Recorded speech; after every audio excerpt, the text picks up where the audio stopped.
Es el cerebro en la sombra que está detrás de infinidad de atentados con numerosas víctimas inocentes. Sus manos están manchadas de sangre judía.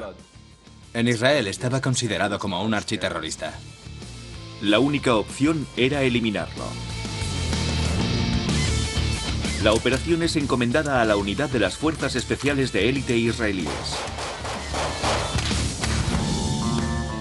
Sayeret Matkal en Israel es toda una leyenda, un mito. Pero con su objetivo oculto en un país enemigo a 2.400 kilómetros de Israel, esta será una de las operaciones más ambiciosas jamás montadas. Tenían que ir, matarlo y salir de allí. El asesinato perfecto. Esta es la verdadera historia de la misión de Sayeret Matkal para matar a Abu Jihad.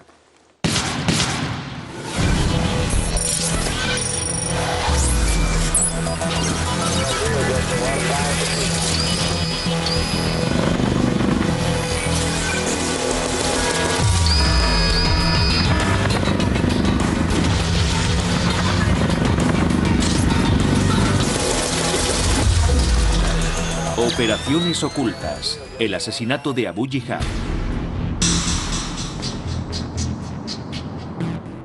Frontera entre Israel y Egipto, 7 de marzo de 1988. Al abrigo de la noche, 3 terroristas se infiltran en la frontera israelí. Era una expedición palestina. Las armas las obtuvieron de un alijo oculto que la OLP tenía en Egipto. Portando AK-47, consiguen eludir a las patrullas fronterizas israelíes. Cruzaron el desierto de Negev al sur de Israel.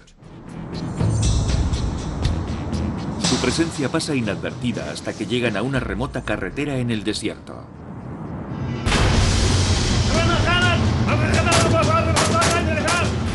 Secuestran un vehículo a su paso.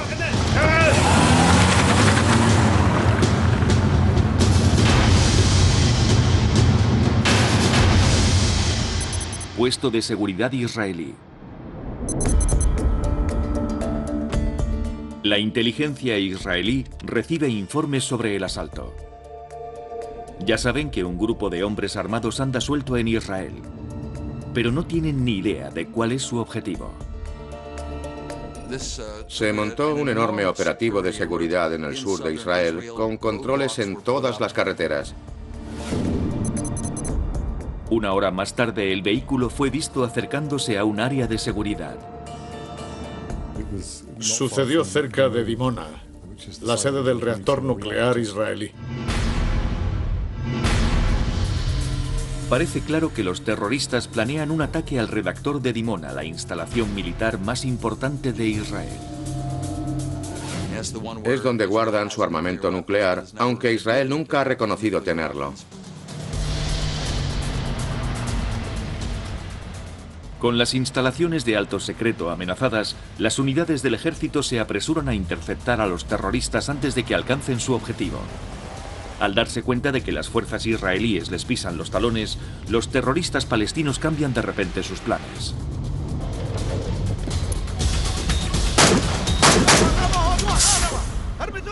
El grupo secuestró el autobús que llevaba a los trabajadores del reactor nuclear de Dimona de vuelta a casa. Algunos de los pasajeros consiguieron escapar, pero 11 se quedaron atrapados. 10 de ellos mujeres.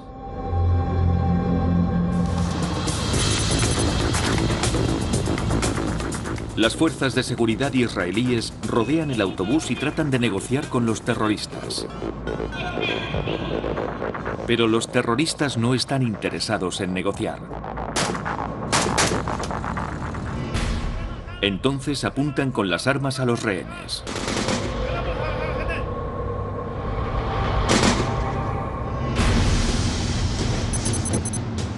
Las fuerzas de seguridad tienen que actuar. En ese momento eres consciente de que urge una respuesta inmediata para evitar que muera más gente. Primero tomaron posiciones. A continuación atacaron.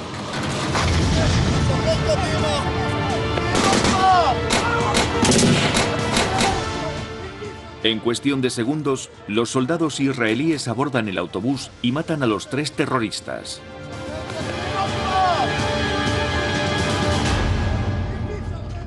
Pero a pesar de todo, no son lo suficientemente rápidos.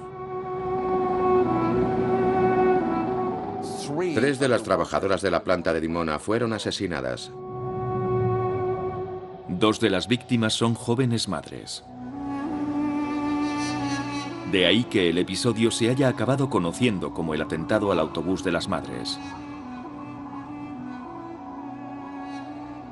Incluso para una nación tristemente habituada al terrorismo, este es un atentado sobrecogedor. El atentado contra el autobús de Dimona fue distinto a todo lo demás.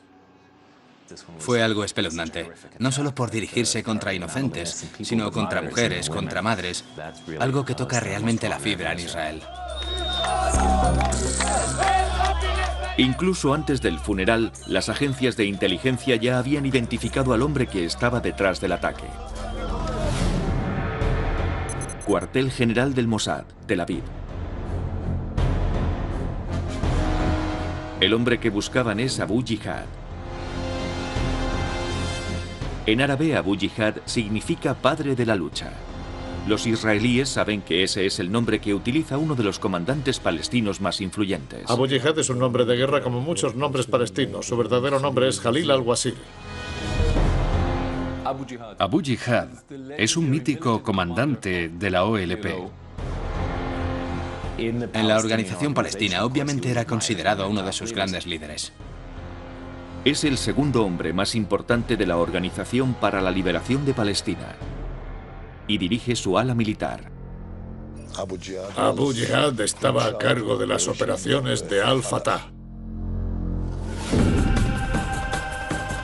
Bajo el mando de Abu Jihad, Al-Fatah ha perpetrado numerosos atentados en Israel.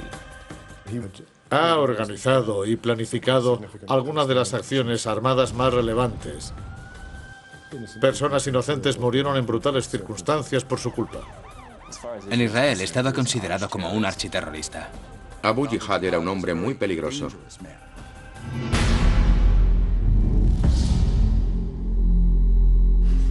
Abu Jihad supone tal amenaza que Israel lleva ya 20 años intentando eliminarle. La búsqueda de Abu Jihad duró años. Hubo numerosos intentos de matarlo, todos ellos fallidos. Siria, 1964. El primer intento de la inteligencia militar israelí por acabar con Abu Jihad fue con un coche bomba en Damasco, pero fracasaron. Líbano, 1975. Una década más tarde, la Fuerza Aérea israelí trató de eliminarlo mediante un ataque aéreo en Beirut, pero de nuevo se salvó. El ataque del autobús de las madres es la prueba de que el líder terrorista había asomado de nuevo la cabeza. Pero la amenaza que supone puede ser mucho peor que el terrorismo. Los israelíes creen que Abu Jihad está también detrás del mayor reto al que su gobierno se ha enfrentado jamás.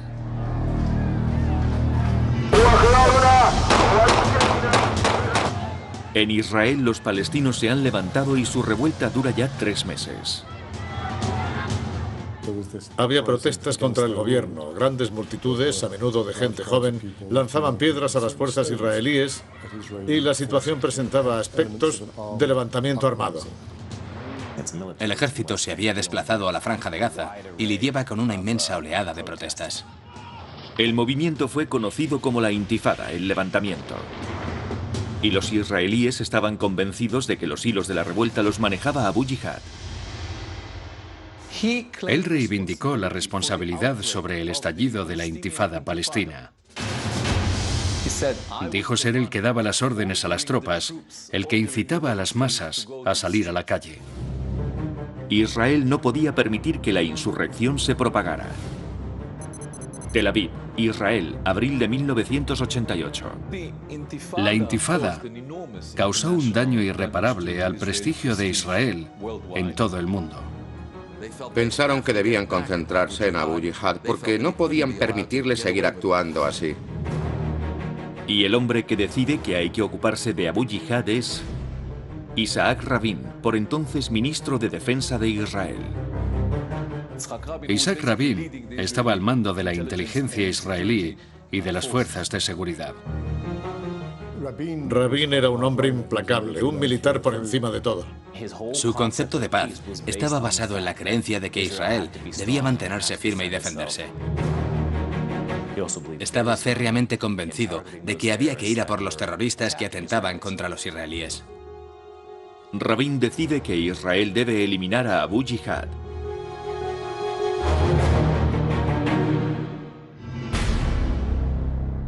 Pero no tarda en surgir el primer problema. Abu Jihad está muy lejos de suelo israelí.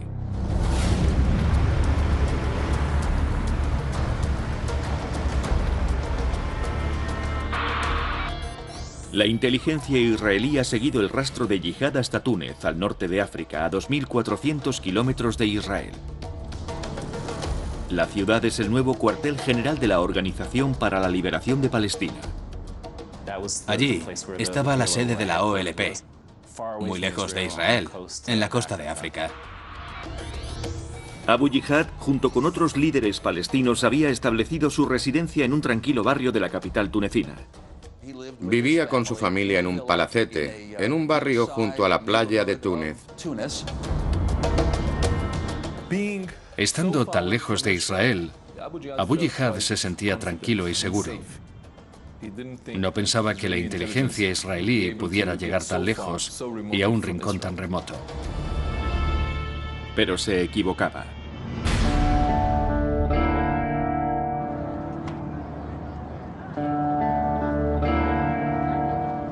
Abu Jihad ya estaba en el punto de mira de los servicios de inteligencia israelíes, el Mossad. Este tipo de personas son objetivos claros a los que se les sigue el rastro. Sabían dónde estaba. La inteligencia israelí supervisaba la zona de Túnez, donde Abu Jihad vivía junto a otros líderes de la OLP. Cuartel General del Mossad, Tel Aviv, 11 de marzo de 1988. 2 días después del atentado del autobús de las madres, Rabin ordena al Mossad elaborar un plan para matar a Abu Jihad. Inicialmente, la agencia confía en poderlo hacer sin recurrir a nadie más. Su respuesta es que el plan para matar a Abu Jihad en Túnez puede estar listo en 30 días. El Mossad baraja varias opciones para matar a Abu Jihad. Un francotirador, haciendo explotar su coche, poniendo una bomba en el camino que va de su casa a la oficina, envenenándolo, disparando un misil contra su casa. Todo tipo de operaciones a su alcance.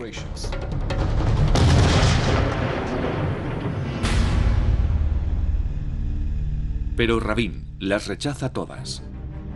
Ninguna de las opciones garantiza la muerte de Abu Jihad. La intifada sigue con toda su intensidad. No pueden permitirse volver a fracasar. Por lo que a Rabin respecta, solo hay una manera de asegurarse el éxito: matarlo a quemarropa. Se decidió que Abu Jihad sería asesinado en su casa. Pero matar al jefe militar de la OLP en su propia casa a 2.400 kilómetros de Israel no va a ser una tarea fácil. Es mucho más difícil eliminar a alguien en Túnez de lo que hubiera sido hacerlo a 20 minutos en avión de Israel. De modo que, al final, el Mossad tuvo que reconocer ante Isaac Rabin que ellos solos no podían hacerlo. A pesar de ser bien entrenados asesinos, introducir un equipo especial en la casa de Abu Jihad sin ser descubiertos está fuera del alcance hasta del Mossad. Así que Rabin recurre a una brigada de operaciones especiales secreta conocida por su capacidad para eliminar enemigos israelíes allí donde se escondan. Cuando Israel quiere atacar, sus líderes recurren a una unidad especial del ejército. La primera candidata para acometer la misión de matar a Abu Jihad es la Unidad de Reconocimiento General del Estado Mayor. Pero en Israel la conocen por otro nombre.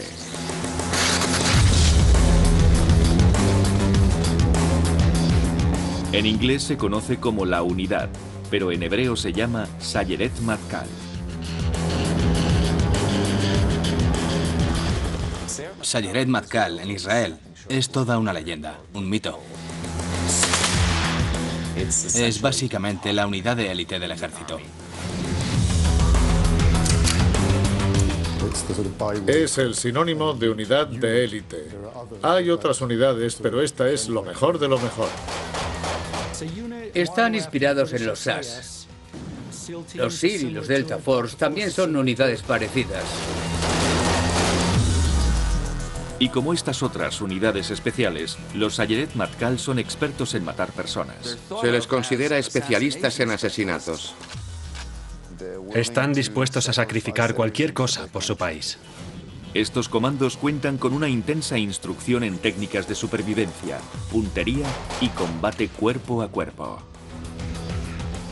Se dedican a misiones especiales que, por su envergadura, están fuera del ámbito de acción de las tropas regulares. Solo los soldados más capacitados son reclutados para los Sayeret Matkal. Para una unidad tan de élite, se necesitan personas que puedan concentrarse en milésimas de segundo y tomar decisiones inmediatas. Necesitas personas que no bajen nunca la guardia. A estos hombres les precede la reputación de ejecutores implacables.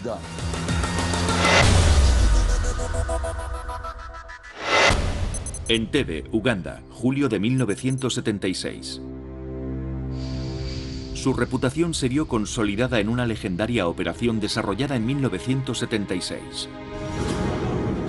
Los terroristas secuestraron un avión de Air France con más de 100 civiles israelíes y judíos a bordo. El avión fue desviado a Uganda, a Entebbe. Ante la decisión del dictador ugandés Idi Amin Dada de cooperar con los terroristas, Israel recurre a los Sayeret Matkal. Los Sayeret Matkal apenas tardaron unas semanas en entrenarse específicamente en el mismo modelo de avión. Volar a Entebbe y solucionar adecuadamente el problema. La solución de los Sayeret Matkal fue hacerse pasar por miembros del ejército ugandés. Una vez sobre el terreno, la unidad ataca.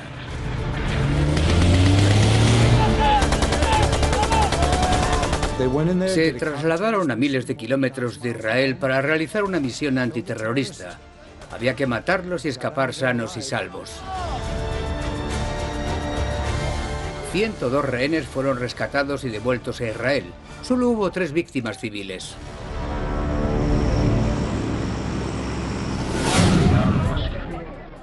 Por supuesto, aquel ataque relámpago marcó un hito.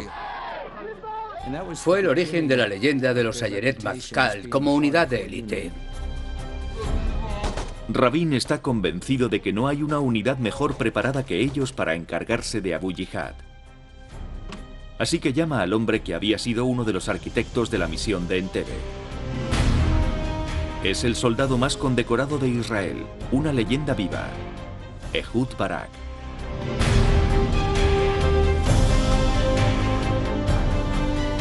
Ehud Barak dirigió los Sayeret Matkal. Fue uno de sus comandantes más renombrados. En ese momento era jefe del Estado Mayor y de inteligencia militar. Un hombre muy serio, muy inteligente, perspicaz y muy condecorado.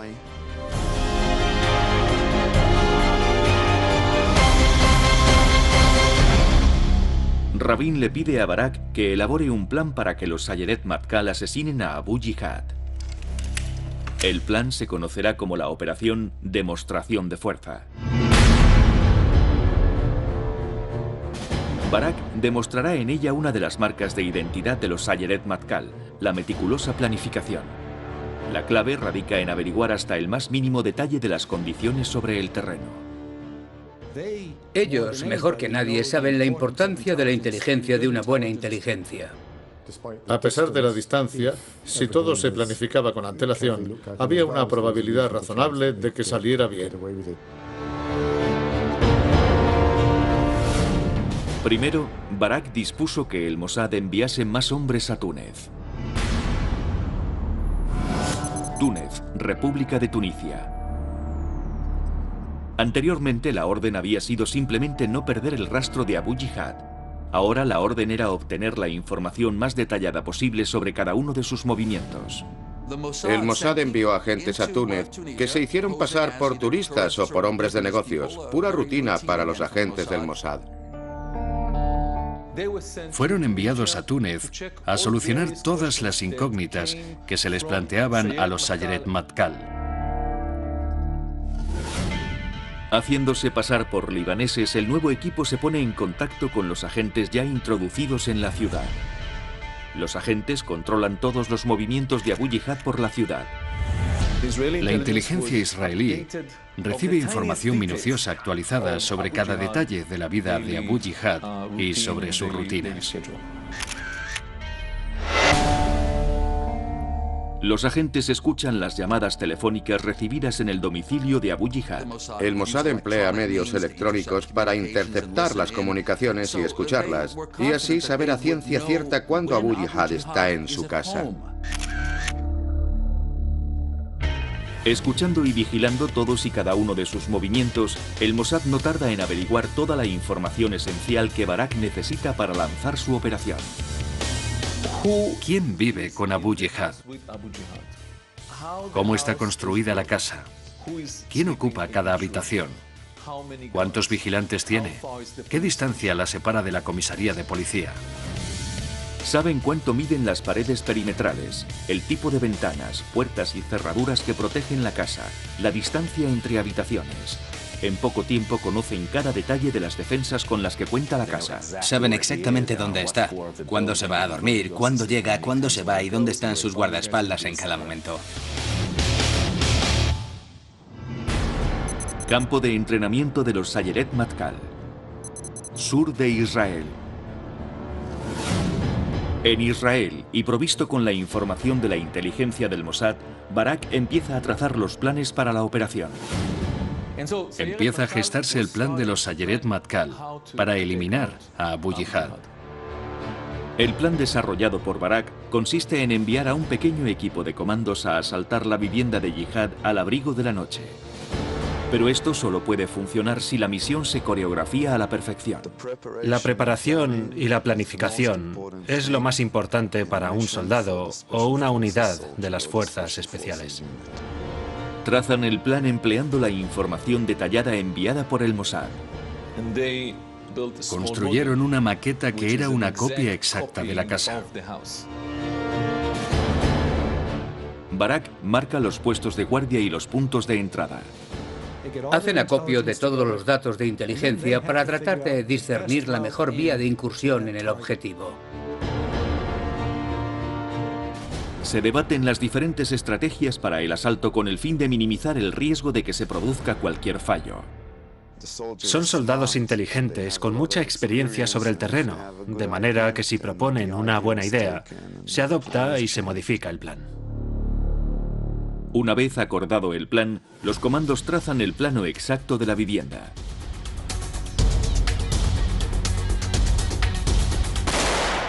Y practican el asalto una y otra vez. Es algo que suelen hacer los Sayeret Matkal y la inteligencia israelí. Se trata de no dejar nada al azar.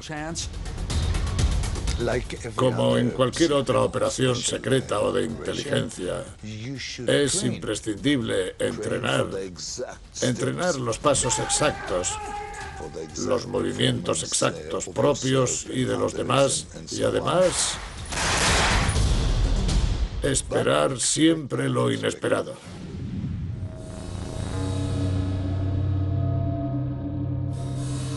La siguiente fase es practicar la misión en condiciones reales. Los Sayeret Matkal pidieron a algunos vecinos de Israel que se les prestaran sus hogares cerca de la playa para las maniobras. Eran casas muy similares a la de Abu Jihad. Practicaron el asalto una y otra vez antes de poner en marcha la misión. Cuartel General del Mossad, Tel Aviv. Mientras los comandos se entrenan, Barak tiene su atención concentrada en un asunto crucial: hacer llegar a los comandos sanos y salvos y en secreto hasta Túnez, a 2.400 kilómetros de allí.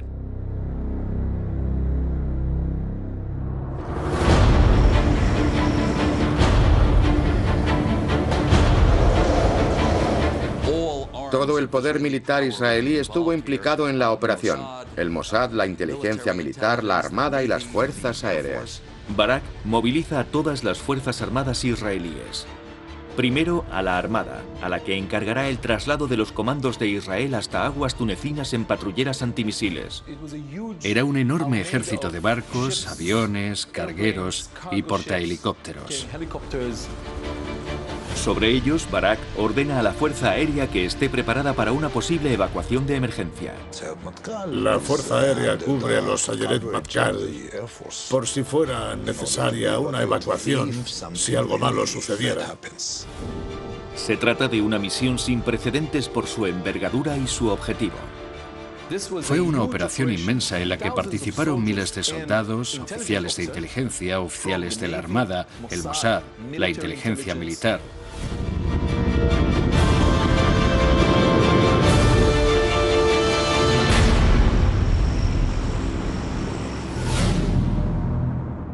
Una vez organizada la manera de trasladar los comandos a Túnez, Barak se centra en un problema muy concreto. La playa más cercana para el aterrizaje está a 4 kilómetros de la casa. Eso representa un doble problema. Primero, encontrar el modo de introducir a los Sayeret Matkal en la casa. Y segundo, cómo conseguir que salgan sanos y salvos después de cometido el asesinato. ¿Cómo iba a introducir Barak a la unidad en las calles de Túnez sin que fueran detectados ni por los palestinos ni por la policía tunecina? No hay que olvidar que Túnez es un país árabe y no un estado democrático. Era una especie de estado policial lejos de Israel. Tenían que entrar rápidamente y sin llamar la atención, así que necesitaban un plan de entrada.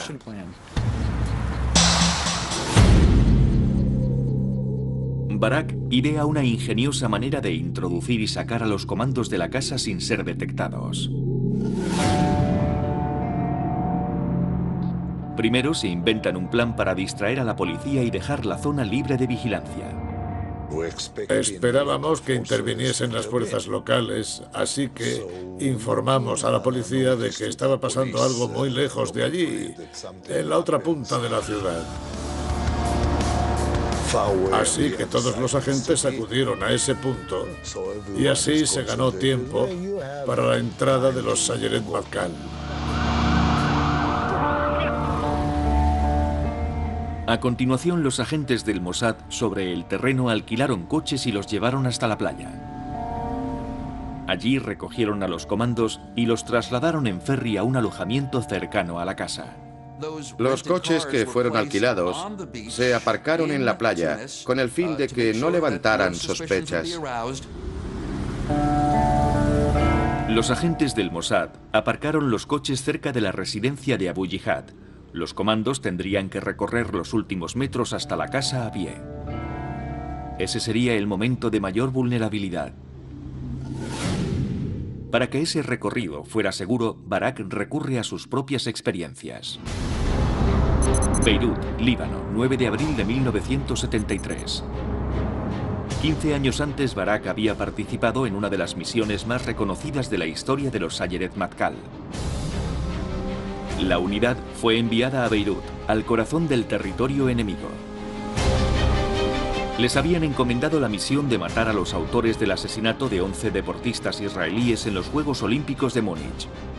Para infiltrarse en la ciudad de incógnito, Barak y sus compañeros emplearon un camuflaje muy poco habitual. Algunos se disfrazaron de mujer para evitar las sospechas que hubiera levantado un grupo de hombres caminando por la ciudad. Siempre es más común encontrar un grupo de hombres y mujeres. Los disfraces permitieron a la unidad dispersarse por la ciudad sin ser detectada y lanzar ataques múltiples sincronizados.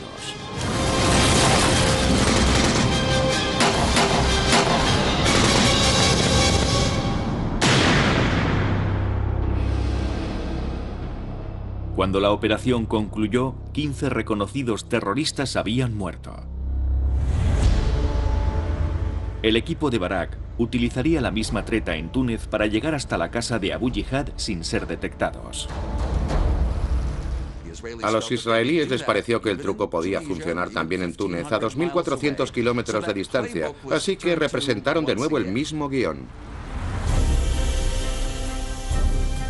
Con eso, a Barak ya solo le quedaba una última decisión por tomar: elegir al hombre que lideraría la misión. Y eligió a Nathum Lev, subcomandante de los Sayeret Matkal. Nathum Lev, su subcomandante, uno de los hombres más valientes y con mejor reputación de los Sayeret Matkal y que más funciones había desempeñado en la unidad, fue el elegido para encabezar la operación.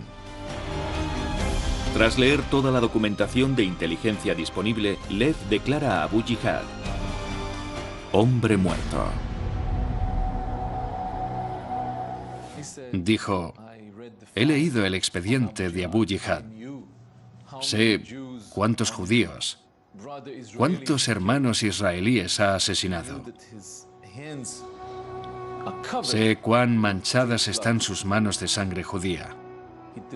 Merece morir. La misión de Lev consiste en entrar el primero en la vivienda y localizar a Abu Yihad. Principios de abril de 1988. Lev y sus hombres emprenden un viaje de 2.400 kilómetros que los llevará hasta aguas tunecinas.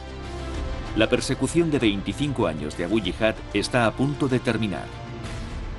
En una base militar del sur de Tel Aviv, un avión de pasajeros especialmente adaptado despega rumbo a Túnez. 16 de abril de 1988. Los israelíes utilizaron un avión de guerra electrónica, un Boeing reconvertido. Barak supervisará la operación desde el avión, convertido en un centro de control volante. Unas horas más tarde, cuando el avión llega al espacio aéreo tunecino, Barak ordena al Mossad que se dirija a la playa. El Mossad estaba esperando la orden con los coches alquilados junto a la orilla para recoger a los miembros del Sayeret Matkal en cuanto llegaran.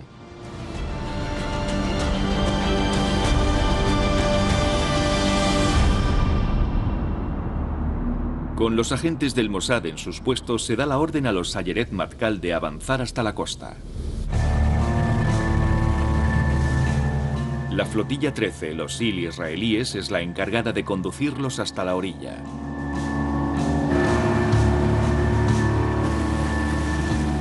Para hacerlo más sigilosamente aún, los comandos reman los últimos metros hasta la orilla. Los Sayeret Matkal llegaron al abrigo de la noche. El Mossad los recogió y todo sucedió sin que ninguna fuerza de seguridad tunecina se percatara de nada. Los comandos se pusieron inmediatamente sus disfraces de turista. Se cambiaron rápidamente. Se pusieron ropa de civil e incluso alguno de mujer. Todo el grupo, el Mossad, la flotilla 13 y los Sayeret Matkal, esperaban en la playa a recibir la luz verde definitiva. Mientras esperan luz verde, Barak informa a los comandos de que ha surgido un problema. La inteligencia israelí ha interceptado una llamada de teléfono a Abu Yihad. Abu Yihad recibió una llamada desde el cuartel general de la OLP advirtiéndole de que un servicio de inteligencia europeo parecía haber averiguado que los israelíes pretendían matar a un peso pesado de la organización. Barak teme que Abu Yihad abandone inmediatamente Túnez si sospecha que ese peso pesado es él.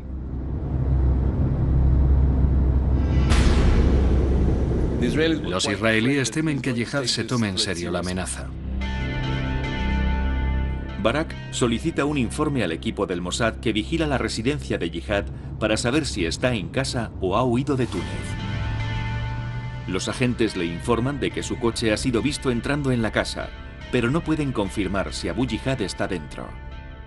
Ven a gente entrando y saliendo de la casa de Abu Yihad, pero no le ven la cara a nadie. Mientras Barak espera a saber con seguridad dónde se encuentra Abu Jihad, ordena a los agentes del Mossad apostados en la playa que trasladen a los Sayeret Matkal hasta la residencia de Jihad. Rápidamente se produce el traslado de los Sayeret Matkal desde la playa hasta la residencia de Abu Jihad. Alrededor de la 1 de la madrugada, 3 vehículos en los que viajan los comandos israelíes llegan al barrio llamado Sidi al-Sayyad.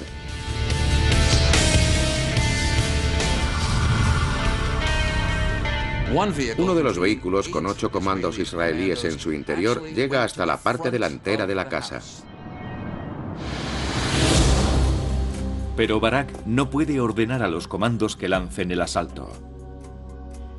Incluso después de salir de la playa y llegar a la casa conforme al plan, todavía no nos daban la orden de entrar. Esperaban a recibir la orden definitiva de los comandantes de la operación, confirmando que Abu Jihad estaba en la casa. Las que van a oír son las grabaciones auténticas de las comunicaciones secretas que mantuvieron las unidades mientras esperaban la orden de proceder. Richard, I want to tell you it is possible that there are some people who are not sleeping in the office. Okay, Richard, I understand. Utilizaban nombres en código y hablaban en inglés y no en hebreo por si alguien estaba escuchando.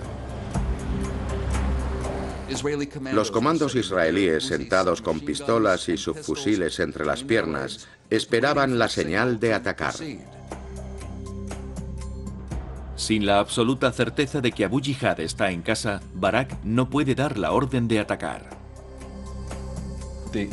Le aseguró al ministro de Defensa que averiguarían con toda seguridad si Jihad estaba en casa o no antes de lanzar el ataque.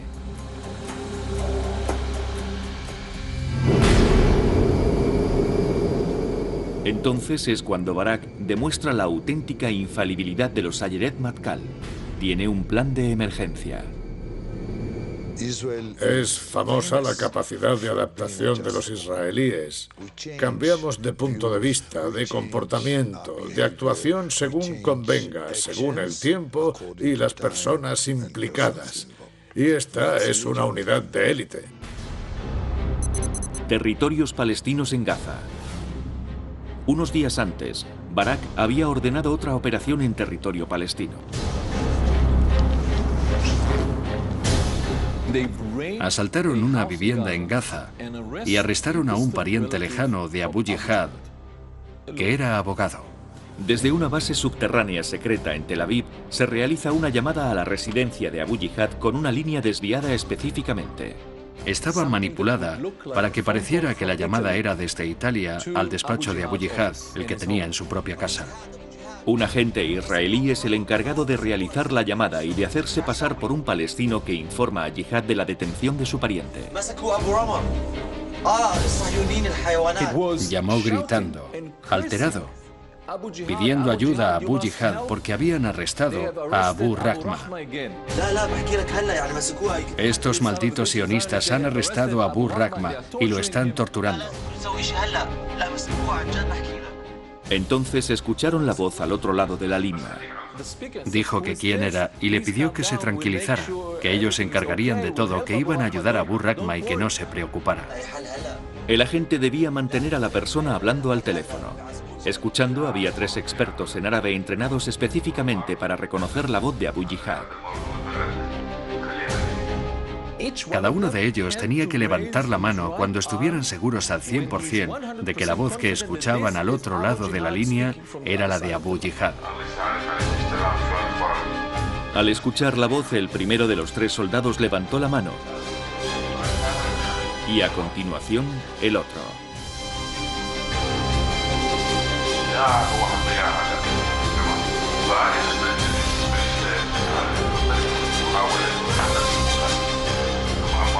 Por último, el tercero hizo lo mismo.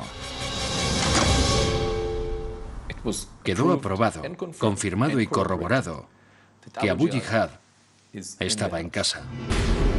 Centro de mando. 17 de abril. Por fin Barak puede dar la orden de atacar.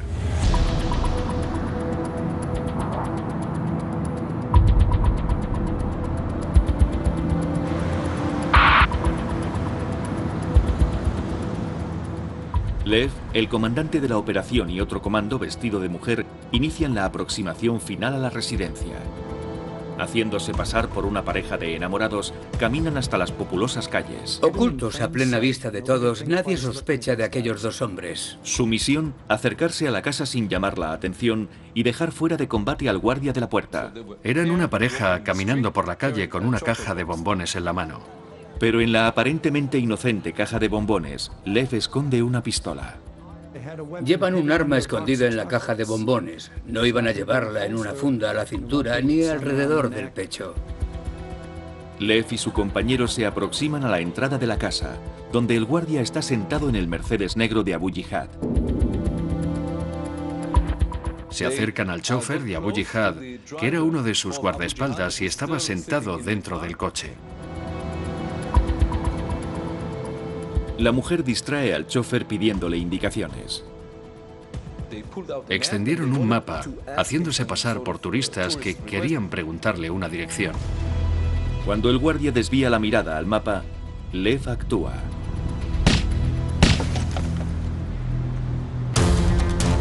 Entonces los comandos hacen también su movimiento. Los 8 comandos asaltaron rápidamente la casa. Fueron a la parte de atrás y llegaron a la puerta.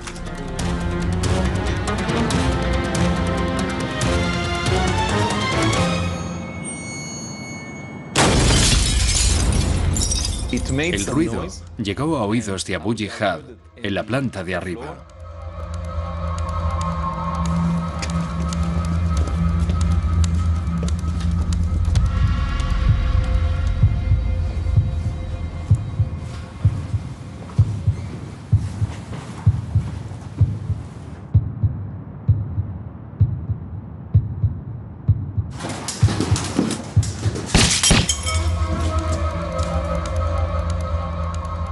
Lev y su acompañante se concentran en las escaleras que llevan hasta Abu Jihad. El resto del equipo se hace cargo de los guardaespaldas que quedan.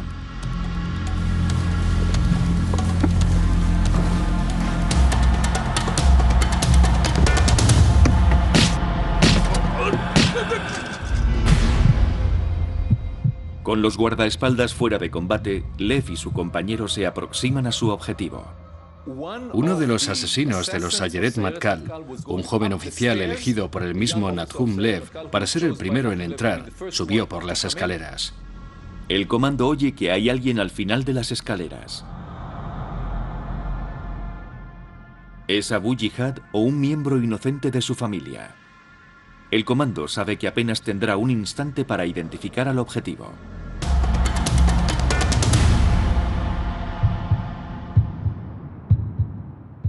El comando reacciona instintivamente.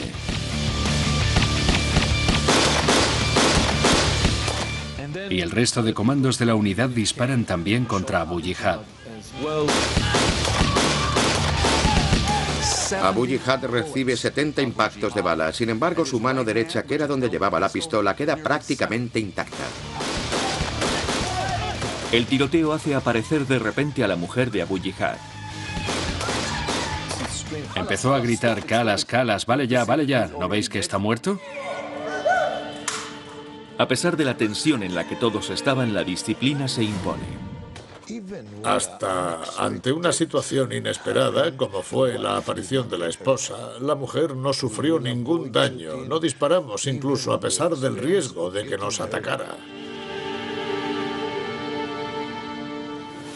En su lugar, Lev le ordena ponerse contra la pared. Una vez confirmada la muerte de Abu Jihad, los comandos se van. Cuando todo terminó, salimos corriendo a los coches, que nos llevaron de vuelta a la playa, y de ahí a casa.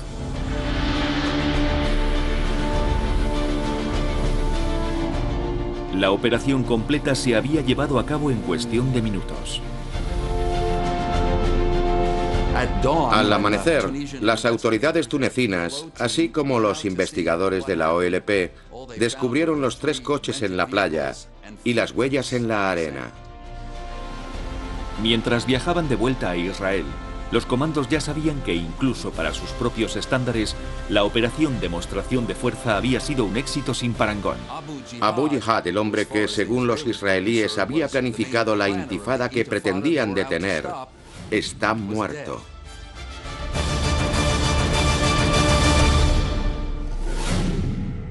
Pero la misión no había sido tan impecable. A pesar de toda la información recopilada, habían pasado por alto un detalle. En el momento del asalto, el jardinero de Abu Jihad estaba durmiendo en el sótano de la casa. Este hombre inocente murió junto a los guardaespaldas de Abu Jihad. 17 de abril de 1988, Israel. Las noticias de la operación no tardan en llegar a Israel. Durante el viaje de las tropas a casa, ya se publicó la noticia de que Abu Jihad había sido asesinado en su propia casa. Israel nunca reconoció oficialmente haber matado a Abu Jihad, pero jamás hubo la más mínima duda al respecto de su autoría. Pero esta historia da un giro inesperado. La muerte de Abu Jihad no surte el efecto que Rabin había esperado. Estaba bien ser certeros matando a líderes palestinos, pero la OLP no iba a desaparecer por eso, y la intifada tampoco lo hizo. De hecho, la escalada de violencia empeoró. Las noticias sobre la muerte de Abu Jihad desencadenaron las jornadas de protestas más violentas desde que la intifada se iniciara. En un extraño desenlace de los acontecimientos, los israelíes averiguaron que, a pesar de sus palabras, Abu Jihad nunca había tenido nada que ver con la intifada. De hecho, había mentido. No sabía que iba a estallar la intifada. La OLP se subió al carro después y se reivindicó como la planificadora de algo en lo que realmente no habían participado en ningún momento.